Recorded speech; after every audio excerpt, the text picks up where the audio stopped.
படித்துக்கொண்டு இருக்கும் மாணவர்களுக்கும், சொந்தமாக தொழிலில் தொடங்க வேண்டும் என்பவர்களுக்கும் இந்த பதிவு உதவியாக இருக்கும்.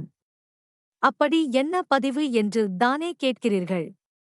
நாம் அனைவரும் யாராவது ஒருவரிடம் தொழிலாளியாக தான் இருப்போம். ஆனால் அது தவறு இல்லை. ஒரு சிலருக்கு நாமும் முதலாளியாக இருக்கலாம் என்று ஆசை இருக்கும் அல்லவா? அப்படி இருக்கு பட்சத்தில் நாம் அனைவருக்கும் ஒவ்வொன்றின் மீது ஆர்வம் அதிகம் இருக்கும். அதனை தொடங்கி லாபம் பெறலாம் என்று ஒரு எண்ணம் இருக்கும். ஆனால் ஒரு சிலருக்கு என்ன தொழில் தொடங்குவது, அதற்கு ஏற்ற பணம் இல்லை என்றும் ஒரு குழப்பம் இருக்கும். அவர்கள் துவங்கும் தொழிலைப் பற்றிதான் இந்த பதிவு.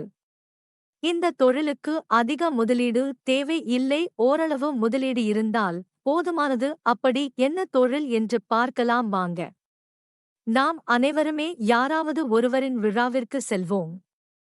அது உறவினர்களுக்காக இருந்தால் அவர்களுக்கு பணமாக மொய் போடுவோம்.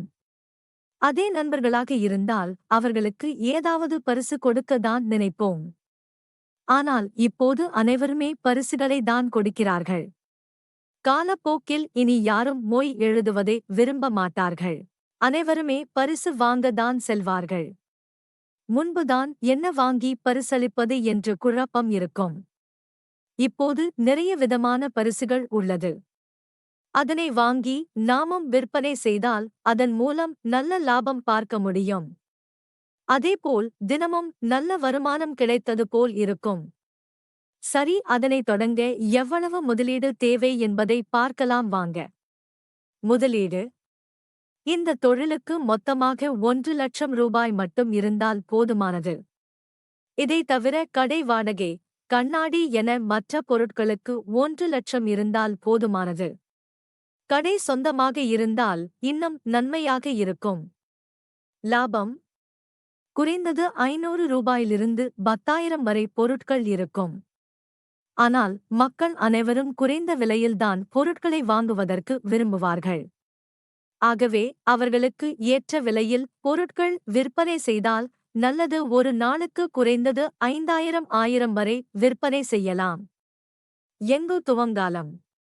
கடையை மக்கள் அதிகம் உள்ள இடத்தில் துவங்குவது நல்லது.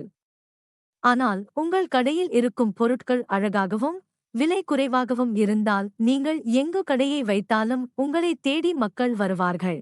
ஆகவே இந்த தொழிலை தொடங்கி நல்ல வருமானத்தை பார்க்கலாம். உங்களால் கடை ஆகஸ்ட் வைக்க முடியாது என்றால் ஆன்லைன் மூலமாகவும் இந்த தொழிலை நீங்கள் தொடங்கலாம். அதாவது சமூக வலைத்தளங்களான இன்ஸ்டாகிராம், பேஸ்புக் போன்றவற்றில் உங்களுக்கு அக்கவுண்ட் ஓபன் செய்து அதில் உங்களின் கீப் பொருட்களை பதிவிட்டு அதனை பற்றிய தகவலையும் பதிவிட வேண்டும். இதன் மூலம் உங்களுக்கு வாடிக்கையாளர்கள் கிடைப்பார்கள். இதன் மூலம் வருமானமும் கிடைக்கும்.